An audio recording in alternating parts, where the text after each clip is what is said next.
저는 오늘 국민에 대한 충직함과 책임 그리고 실력을 갖춘 인사들과 함께 국민 주권 정부의 새 출발을 시작합니다. 먼저 국무총리 후보자로 김민석 국회의원을 지명합니다. 다음은 이종석 국가정보원장 후보자입니다. 이어서 대통령 비서실장에 강훈식 국회의원을 임명합니다. 다음 안보실장에 위성락 국회의원을 임명합니다. 마지막으로 대통령 경호처장에는 황인권 전 육군 제2작전사령부 사령관을 임명합니다. 진짜 끝으로 오늘 사회를 보고 있는 강유정 대변인입니다. 쭉 인선을 발표했어요. 이재명 대통령이 용산 대통령실에 출근하자마자 오후 2시 여러 이재명 정부의 초대 내각을 어떻게 꾸릴지에 대한 주요 인사들을 발표했습니다. 대체적인 예상대로였습니다. 가장 눈에 띄었던 건 여기 보면 이재명 대통령이 당대표 시절 수석 최고위원을 지냈던 김민석 최고위원을 국무총리로 지명한 사실입니다.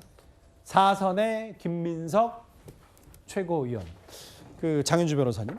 뭐 예상이 됐다고 하더라도 과거 당대표 시절 수석 최고위원 그리고 이른바 신명의 최측근이었기 때문에 정친 총리를 등용하면서 뭔가 본인의 드라이브를 좀 걸겠다 이런 의지로도 보이는 겁니까?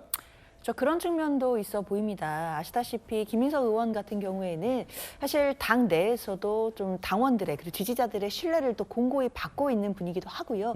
특히나 선거 과정에서도 안정적인 목소리를 내면서도 또 때에 따라서는 굉장히 강력한 메시지를 던지는 그런 부분들을 전략적으로 보여줬기 때문에 그런 부분에 있어서 국민들께 강렬하게 인상이 남으신 분이다라는 생각도 듭니다.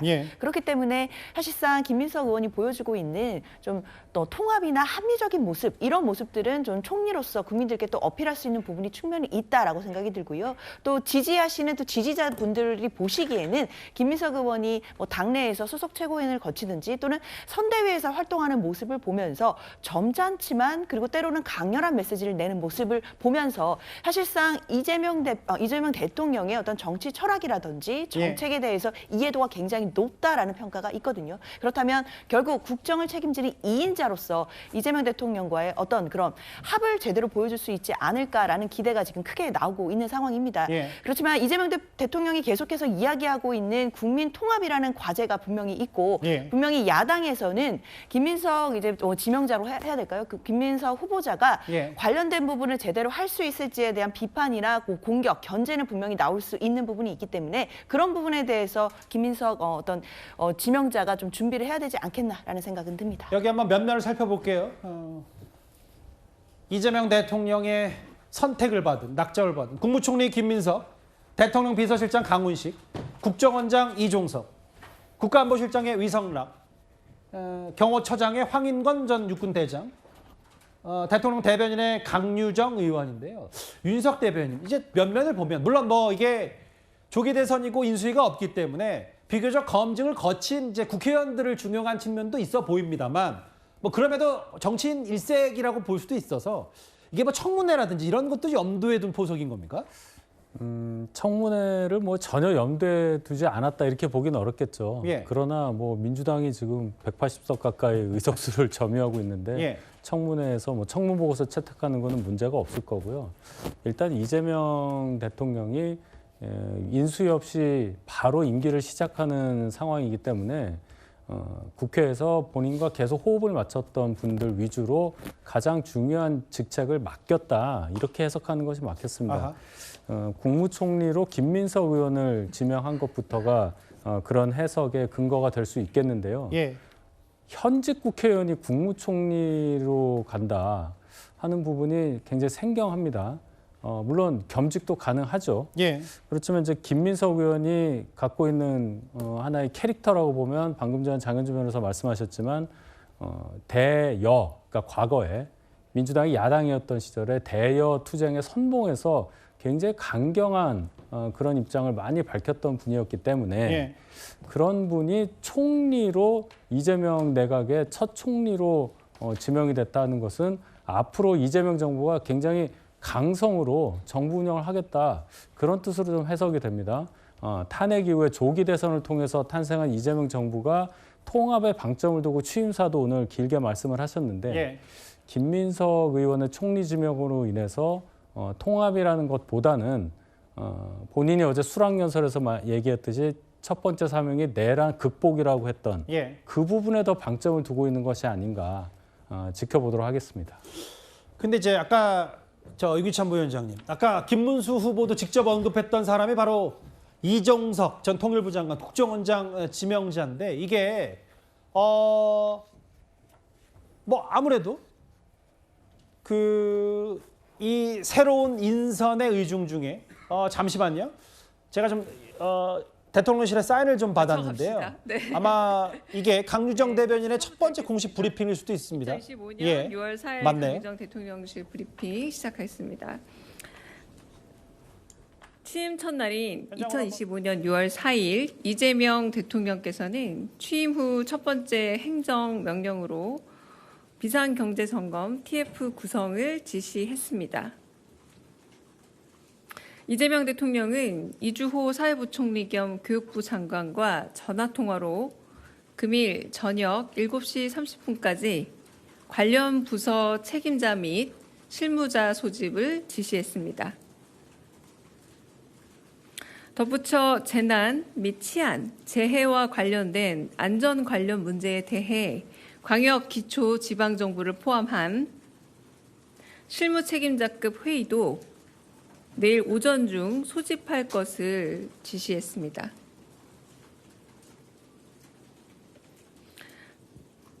두 번째 내용입니다. 이재명 대통령은 오후 2시 30분에 합참 전투통제실을 찾아 국방부 장관 직무대행과 합참 의장으로부터 군사 대비 태세를 보고받고 점검하셨습니다. 이재명 대통령께서는 안보와 국방은 대한민국의 물리적 안전을 지키는 보루이기에 자기 자리에서 제 역할에 충성한 군에 대한 신뢰 회복과 우려 불식이 필요하다 강조했습니다. 이재명 대통령은 군 통수권자로서 제자리에서 제 역할을 하는 군의 명예 회복에 주력하겠다 말씀하셨습니다. 이재명 대통령과의 통화에서 이주호 사회부총리 겸 교육부 장관은 국무위원 전원의 사임 의사를 전했습니다. 이재명 대통령은 국정의 연속성과 비상경제 점검의 필요성을 강조하며 박성재 법무부 장관 외의 나머지 사의는 반려하겠다 밝혔습니다. 네 번째입니다. 취임식 첫날 대통령실은 물리적인 업무 불능 상태입니다. 업무 및 인적 인수 인계는커녕 사용 가능한 인터넷망, 종이, 연필조차 책상 위에 놓여 있지 않습니다. 이재명 대통령께서는 국정의 연속성과 원활한 업무 재개의 시급성을 강조하며 대통령실에 근무했던 일반직 공무원들의 즉시 복귀를 지시하셨습니다. 네, 오늘의 데일리 브리핑은 여기서 마치겠습니다. 네.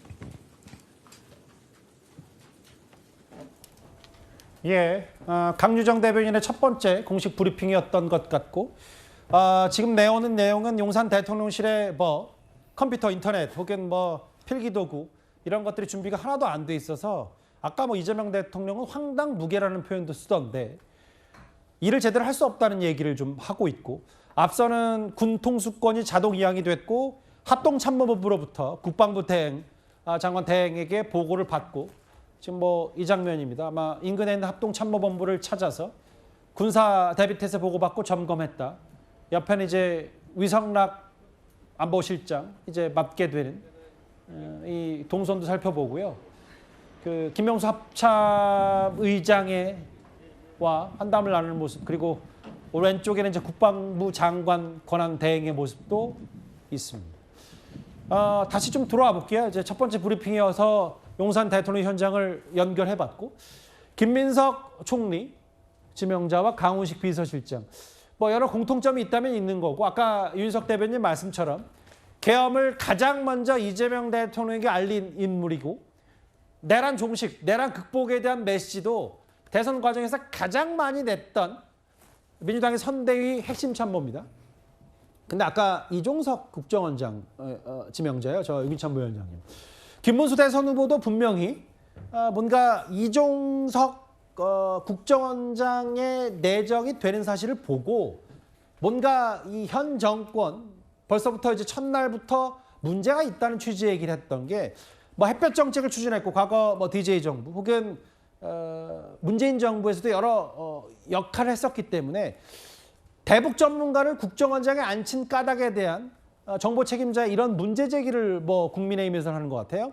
그 부분은 김문수 전 후보가 제기했던 문제가 기울일 필요는 있어요. 왜냐하면 이종석 전 통일부 장관의 경우에는 김대중 정부 시절에 이제 강력한 햇볕 정책 지지자였죠.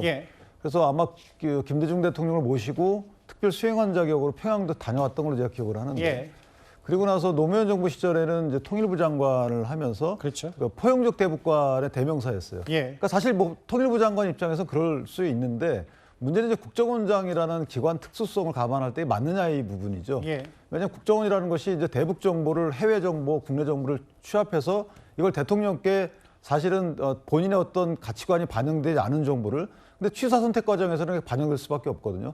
그렇다면 대북 정보를 객관적으로 또는 어떨 때는 적대적으로 해석을 해서 정보해가지고 보고를 해야 되는데 이게 맞느냐의 문제죠. 저희가 박지원 전 국정원장의 경우에 이미 경험을 했기 때문에 그래요. 박지원 전 국정원장의 경우에도 사실은 서해 공무원 피살 사건 때 첩보 삭제 지시 이거 혐의입니다. 재판 진행 중이기 때문에 그걸로 재판까지 받고 있단 말이에요. 그럼 국정원장으로서의 그 업무 수행과 통일부 장관으로서의 업무 수행의 성격이 다른데 이게 올바른 인선이냐라는 이제 문제 제기를 하고 있는 것이고 물론 여러 가지 검증 절차를 거쳤겠지만 어쨌든 그런 우려가 있다는 점을 본인 또는 이 대통령께서 알고 나서 어떻게 조치 내지 보완할지에 대해서도 고민할 필요가 있을 것 같습니다. 아까 이종석 전 통일부 장관 이제 국정원장을 맡게 될 수도 있는 이종석 전 통일부 장관이 과거 이제 북한을 다녀와서 그 김대중 정부의 햇볕 정책을 뭐 주도했던 인물로도 좀 알려져 있는데 알겠습니다. 아무래도 인선에 대해서도 첫날부터 여러 얘기들이 나오는 건 바로 이제 국민의힘 김문수 후보가 오늘 선대위 해단식에서 이런 얘기를 했기 때문에요.